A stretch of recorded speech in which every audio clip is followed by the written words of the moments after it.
Welcome to the Deep Dive. We're here to sort through stacks of information and bring you the real story.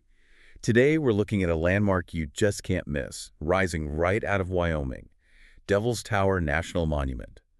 We're going to explore how this one place really captures this amazing mix of geology, culture, human ambition, and, well, conservation. It's a story that's constantly changing, from its fiery beginnings to how we interact with it today. By the end, you'll really feel like you understand this incredible place. Absolutely. And Devil's Tower, it's so much more than just, what you see at first glance. It's a place packed with history, teeming with life, and woven through with human connections going back thousands of years. Our goal is really to give you those specific insights, the details that make the monument come alive, whether you're maybe planning a trip or just curious. Okay, let's start with the most obvious thing, that incredible shape that just shoots up from the ground. How did something like that actually happen? What's the geology behind it? Right. Well, what's truly amazing here is how Devil's Tower really stands as a testament to geological resilience. Picture a massive sort of underground blister of molten rock, what geologists call a laccolith. This magma pushed up into the sedimentary rock layers already there deep down, but instead of bursting through, it just swelled up underneath. Okay, like a bubble under the surface. Exactly. And then over millions and millions of years, the softer rock around it, layers from old seas and sand dunes, it just wore away. That process is called differential erosion. It's why the tower's left standing alone. It's just much, much tougher rock. Wow, so erosion basically dug it out. That's incredible. Does that mean we might see other towers like this pop up eventually, or is this one pretty unique in how it happened? And what about the landscape right around it? Does it have similar features or other clues about this whole process? Well, the scale and how dramatically it's exposed really make Devil's Tower iconic. Yeah. But yeah, the surrounding rocks definitely tell more of the story. You've got the Madison limestone, for instance. It formed in shallow seas, and it tends to dissolve easily, creating amazing underground caves, sinkholes, fractures. Oh, okay. And then there's the Minnelusa Formation. That's more like a layer cake of different rocks, sandstone, limestone, shale. Some parts dissolve so much they create these things called brachiopipes. Brachiopipes, what are those? They're basically these huge columns of broken rock where the ground literally collapsed down into voids underneath. Pretty wild. And it's all connected to the bigger Black Hills water system. These huge underground rivers, the aquifers. Sometimes they even suck surface streams like Whitewood Creek right underground in these stream flow loss zones. It's a very active geological story. Fascinating. Okay, so from that deep geological time, let's jump to the human history, which feels just as deep here. Devil's Tower holds huge spiritual significance for Native American tribes. What can you tell us about those cultural layers? What makes it so special? Yeah, the human story is ancient here. For many Northern Plains tribes, Devil's Tower is profoundly spiritual, a real center for traditional cultural life. One really important aspect you'll see are prayer bundles. Prayer bundles. Yes, and they're not just things, they're more like living prayers. Different colors, different styles, red, yellow, white, black, blue, green. Each one is deeply personal, a spiritual connection. And for visitors, the key insight is really about respect. Not touching them, not photographing them, not leaving your own things behind. It's about honoring this ongoing, ancient, sacred practice. I see. So it's about respecting that unseen spiritual dimension. You mentioned several tribes have connections. Can you tell us a bit more about one, maybe the Crow tribe? What does their long history with the tower show us? Sure.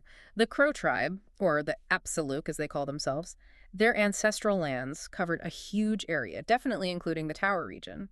They've known this land, known the tower, which they call Apsaloka, for, well, over 2,000 years. Wow. And that deep connection is part of why you hear about the naming controversy. Many tribes prefer the name Bear Lodge for the monument. Right. How does that work with the official name? It's complicated. Changing the monument's name needs an act of Congress. Changing the name of just the geological feature itself, that's an administrative thing through the U.S. Board of Geographic Names. Neither is something the National Park Service can just do directly. But what they do is educate visitors about the different names and why they matter culturally.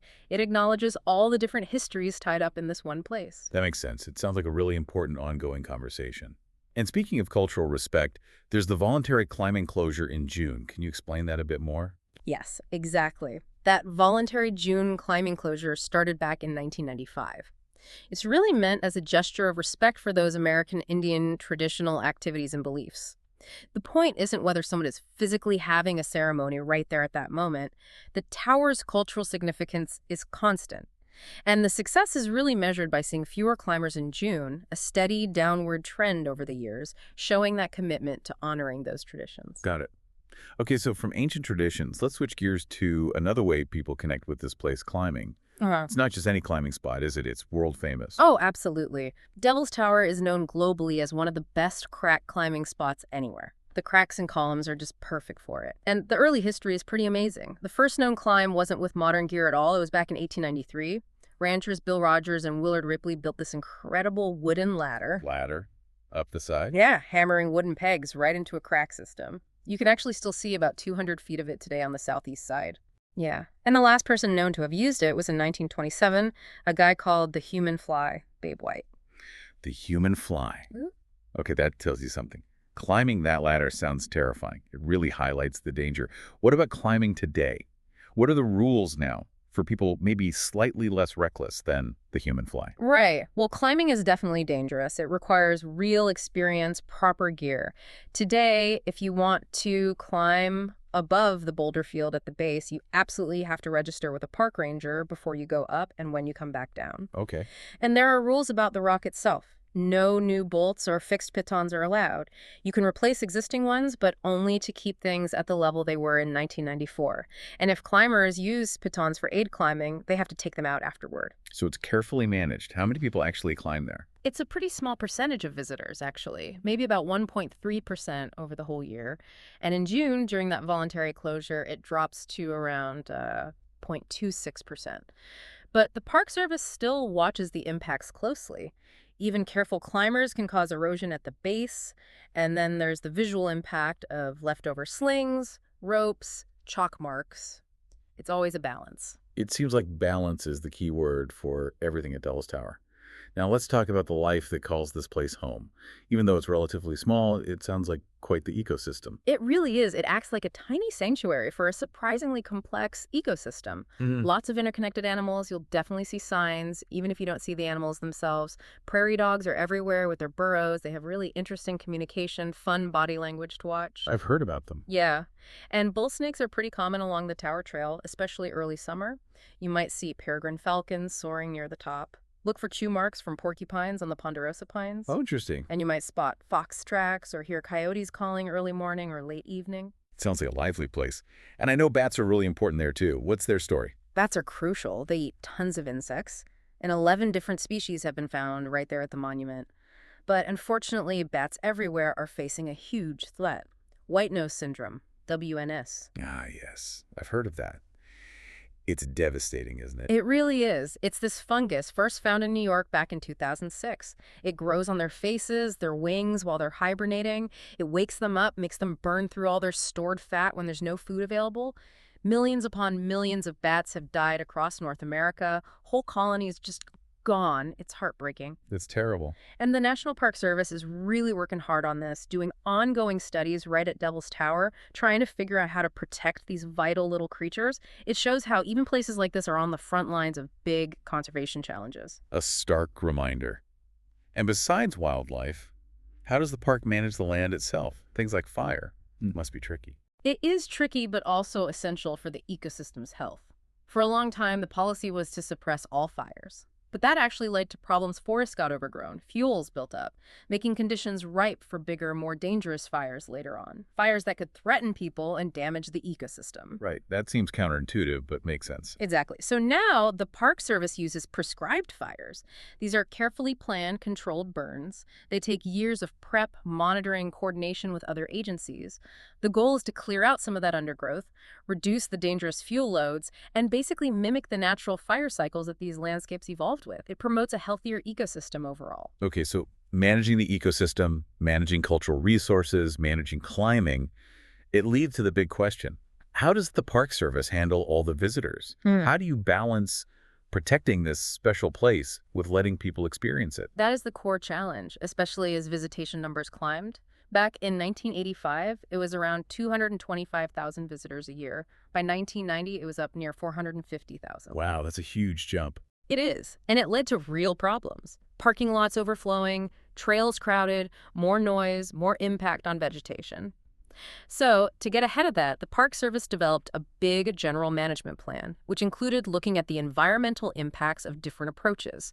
It's the framework for making decisions about visitor use and protecting resources. And these plans usually look at a few different ways forward, right? hmm What did they decide was the best approach for Devil's Tower? The path they chose, called Alternative 3, really focuses on improving the visitor experience while lessening the impact right at the tower. A key part is setting up a shuttle system during the busy season.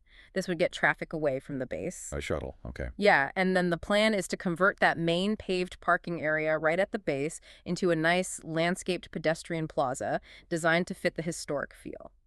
They also plan to remove the campground and some other buildings that are in the Belle Fourche River floodplain and restore that whole area to more natural conditions. Removing the campground, that's a big change. It is. Other parts include improving the prairie dog viewing areas along the road, making them bigger and safer, and restoring some old dirt roads back to grass, maybe keeping one track as a trail, and adding some connecting trails. Those sound like really significant changes. What are the upsides and downsides for people visiting? Well, the big upsides are expected to be a much better experience during peak season. Less traffic, less noise, better views, more quiet for traditional cultural practices. Plus, improvements to accessibility, like making the tower trail more accessible and adding tactile models. And the construction itself could bring some economic benefits locally. Okay, sounds mostly positive. What are the trade-offs? The main ones are losing that overnight camping experience right inside the monument. That's seen as a minor long-term downside. And then, for some visitors, having to use a shuttle during busy times might feel like a loss of freedom or spontaneity. That's considered potentially a more significant downside for those folks. It's always about finding that right balance. That makes sense. It's a constant process of adapting. Before we wrap up, if someone is visiting Devil's Tower, are there other related park sites nearby worth checking out? Oh, definitely. The region is really rich. You've got Bighorn Canyon National Recreation Area, which spans Wyoming and Montana, incredible views, wildlife, boating. Okay. Then there's Fort Laramie National Historic Site, which gives you a great look at frontier history. They've restored buildings like Old Bedlam. And Little Bighorn Battlefield National Monument is also nearby, memorializing that really significant conflict. You can tour the battlefield. Each place offers a different piece of the area's story. So as we wind down here, it's worth remembering that Devil's Tower isn't static. It's this dynamic intersection of geology, culture, recreation, conservation. Every decision, every management choice is part of that ongoing effort to balance all these different needs and values to make sure this incredible place endures. Absolutely. So the next time you hear about Devil's Tower, or maybe you're lucky enough to plan a visit, think beyond just that amazing silhouette against the sky. Think about those deep layers of meaning, the thousands of years of history, the surprising diversity of life it holds.